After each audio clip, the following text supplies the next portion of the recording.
Hey folks, my name's Ashley Cobb. I live in Greensboro, North Carolina, and I love backpacking, especially on the Appalachian Trail. However, in Greensboro, North Carolina, the Appalachian Trail is a couple hours away. So to get ready, I often do training hikes locally here in Greensboro on one of our trails called the Nat Greene Trail. I've been asked by a lot of my friends to talk a little bit about the Nat Greene Trail and what it's like. So what I thought I'd do is I'd make a video and take you guys along with me as I train. So here we are at the trailhead of the Nat Greene Trail. It's located on Old Battleground Road between New Garden Road and Cotswold Terrace. There's not a lot of room to park here. There's only about room for maybe 5-6 cars tops. So if you're coming on a busy time, I suggest you park at the other end at the marina. The Nat Greene Trail is part of an extensive trail network built by the Greensboro Parks and Recreation Center. It's one of over 40 miles of trail around our watershed lakes here in Greensboro.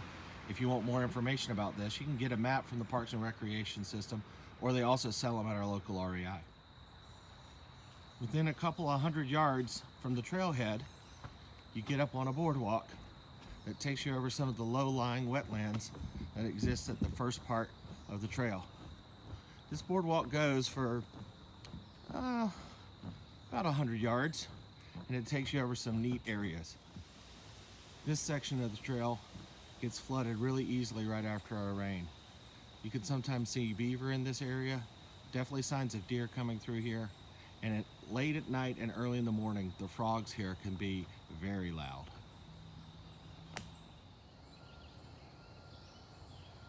Here's another view of that marshy area I was telling you about. Gives you a better idea about how wet it can get after we've had some rain. So you can see the water down in there, and that just kind of goes all the way back into those weeds. Sometimes when the water's really high, you even see some beaver activity back there, and when it's dry, a lot of deer activity. And here we are coming up on one of the several stream crossings you encounter on this trail.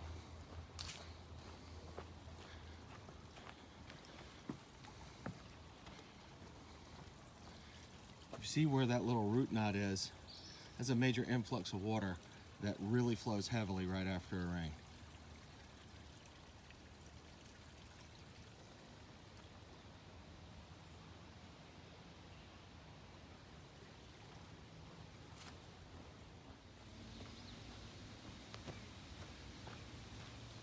It's a good indication of what a lot of the trail is like. It's a nice graded footpath. Sandy most of the time, occasionally you can get a little rooty with some good up and down. But here's a nice flat section. Although it looks like we're coming up to a section that's still a little damp from all the rain we had this week. So I guess I'm going mudding.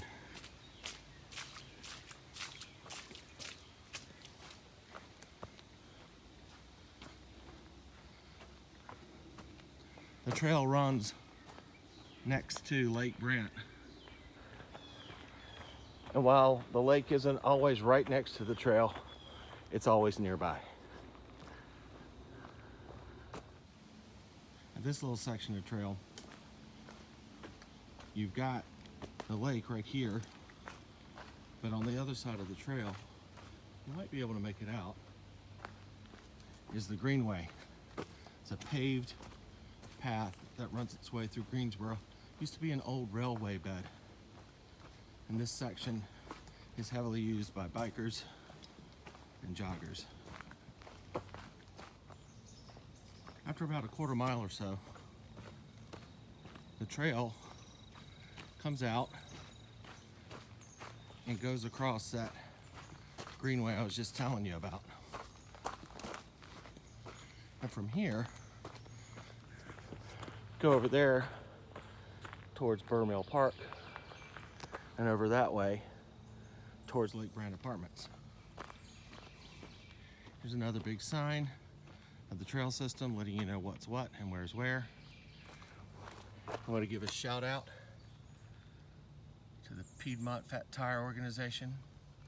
They're a volunteer organization that does a lot of the trail maintenance around here. Now here, we have a fork in the road. The Nat Greene Trail goes over here to the left and over to our right. is a biking trail called the Wild Turkey Trail. And as you can see right now, the trail's closed to bikes because it's so muddy it'll tear up the trail. You can go hiking on this trail, but you are sharing it with bikes, and so you have to kind of keep your head on a swivel and look out for bikes as they're coming through. The Nat Greene Trail is a foot trail only. So in theory, you shouldn't encounter any bikers on this trail, although I have once or twice. They say words and pictures and video don't capture it, but I'm going to try. The beauty of this trail with the sun streaming through, the summer canopy, and the breeze blowing in the air. It's a wonderful day to be outside. So we're coming off this ridge line. We're descending down towards the bottom, towards the creek. And over to our right, we're going to see that biking trail we saw before intersect with us. The biking trail, the Wild Turkey, and the hiking trail, the Nat Greene, intersect here, cross the stream, and then split back on the other side of the stream. You can incorporate the biking trail and the Nat Greene trail for one big loop hike if you want, or you can just go out and back as far as you care.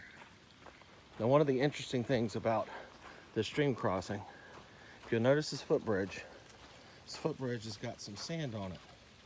That sand comes from, after heavy rains, the water just washes down, sometimes comes over this bridge and leaves several deposits.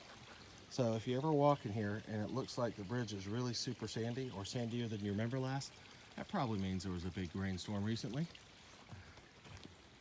And again, here we have the split.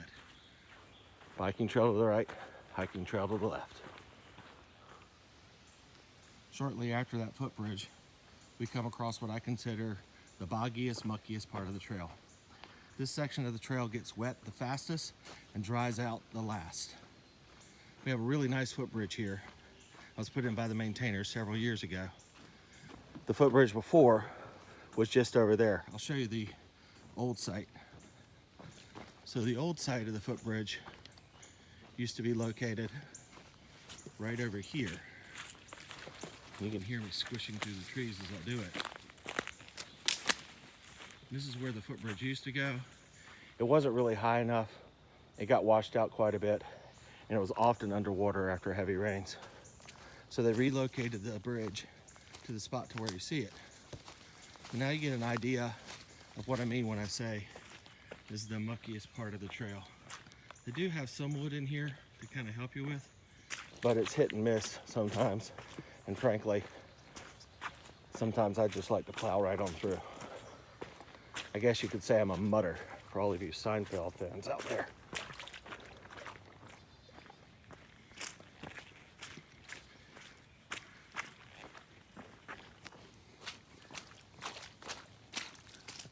Your feet are going to get wet on that section, even if you navigate the wood pieces nicely after a rain. So if you got some of those trail runners that let the water in super fast, just prepared for some wet feet.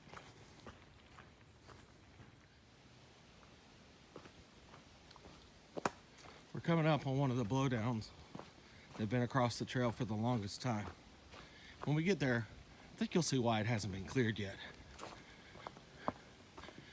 As you can see, we got this big old tree that's fallen and gotten wedged between these two trees, growing up like a fork. So this spot is basically the halfway point of the trail. So if you haven't been paying close attention to the trail markers, this one lets you know that you're about halfway to the other end. And shortly after you get past it, you come over here to my left. It's another good spot for doggos, if you have doggos that like to swim. Speaking of trail markers, let me point some out to you. The Greensboro Park and Recreation Department mark their trails with these signs. It indicates the name of the trail, there's a numbering system, and they used to have mileage markers too to let you know how far along you were. They took those out and replaced them with the sign you see here about 2-3 years ago. I never really found out why. If any local friends know why they changed the signs, I'd love to hear it. But in addition to these trail marker signs, you'll also occasionally see these white dots. These white dots indicate the Mountain to Sea Trail, which is a trail system created by the North Carolina General Assembly. It's a continuous trail system with a western terminus of Clingman's Dome and the eastern terminus of Jockey's Ridge at the beach. And it runs right through here in Greensboro, North Carolina. Okay, we're now coming up on what I consider to be the steepest part of the trail. It's a pretty decent descent, and it gets your attention for sure when you're climbing it the other way. Some buddies of mine have affectionately referred to it as Hump Hill. I want to walk down it with you, and I know sometimes video doesn't really capture the up and down of a trail very well, but I thought it might be neat to walk it along with you. And one of the things you do have to be careful, there's a couple of spots here that get really slick right after a rain. Matter of fact, if you look right there, you can kind of see where someone kind of slipped out a little bit coming down the trail. Now, I'm kind of a fluffy guy, if you know what I mean, so I'm not much of a runner. I like to hike, but I see runners coming down this hill, and it just flat out amazes me. I would think for sure that you would just go flying at some of these spots. I mean, literally flying off the hill if you aren't careful. Doggo coming, got to turn off the video. Okay, here's a good example of the trail markers on the same tree. It doesn't happen that often. The Mountain to Sea trail markers are more common than the Nat Greene trail markers. The Nat Greene trail markers are approximately a quarter mile apart. So if you notice, this one is number 62, the one before was number 63. So that means we've come a quarter of a mile since the last one.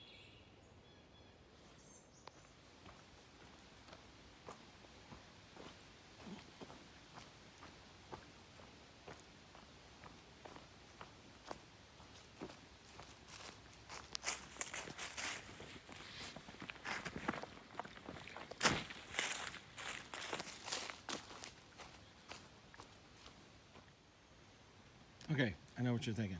Cobb, why did you just go over that tree stump? You went off the trail, over the tree stump, and on the other side. Can't you see the trail right here and where it's going? Don't you know you're supposed to stay on the trail at all times? Don't you know that when you go off the trail, you cause trail erosion and you make things worse for others? And that's all completely true. But here's the deal. Many, many moons ago, this used to be the trail. And what happened was this tree fell over. You can see the rotted root ball over there. It fell over across the trail here. And it was an impediment for some time. And for a long time, people were just going over the trail. And then what happened is some folks started walking around on their own. And over time, what happened as fewer and fewer people followed the original path, and more people were taking the easier path, the path of least resistance, a new trail was formed. The folks who used this trail, not at one time, but over a period of time, decided that the trail was going to go another way, an easier way. And as that happened, the old trail became obscure with this use. So what's the big idea? Why does that matter? Well, because sometimes when we take a new path, there are unintended consequences. If you look right here, you'll notice the ball of this tree, and its root system is becoming more and more exposed. And one of the reasons for that, as people walk past this tree, they're eroding the soil around it, causing more exposure for this tree. So what happens is, over time, people take a new path, a path of least resistance, a seemingly easier path, and we get to the point where those who followed the original path look like they're in the wrong and making things worse, whereas those following the new path are having unintended consequences that they haven't possibly considered. I know, right? Kind of makes you think, doesn't it? And the last little footbridge crossing before you get to the marina. Used to have ramps on both sides. A few years ago, weather took out the ramp that's on this side of things. It's a nice bridge going over a very mucky little spot. Although, I must caution, if you come in here, especially in the wintertime when it get a little icy, it can be, in the immortal words of that great 20th century philosopher, slippery when wet.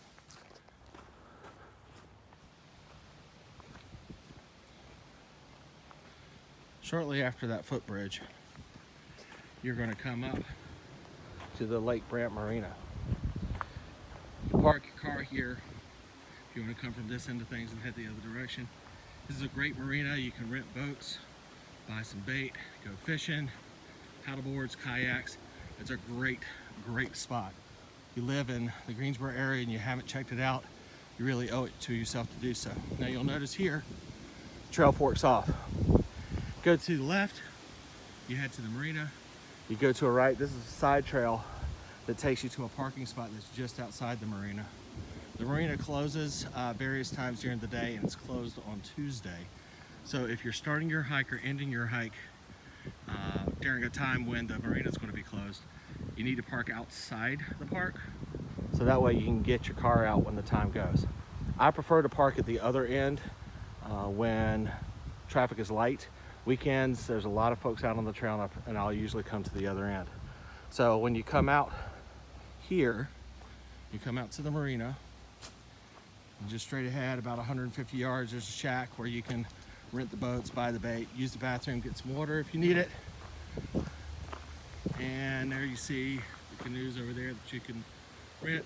Nice little picnicking pavilion. It's a little launch spot for non-motorized boats, and then you can launch motorized boats over there. And then you come here and you'll see the same map that we've seen before.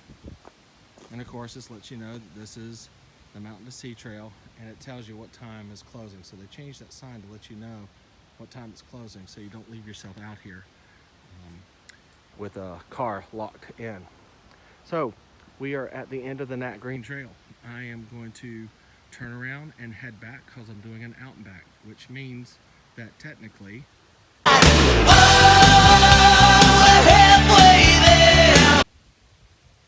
that's right, we're halfway there. So I'm going to turn around and head back to his car. Won't be filming as much on the way back. A lot of people say to me, why do you want to just take the same trail and go out one way and come back the other? Because it's not the same trail.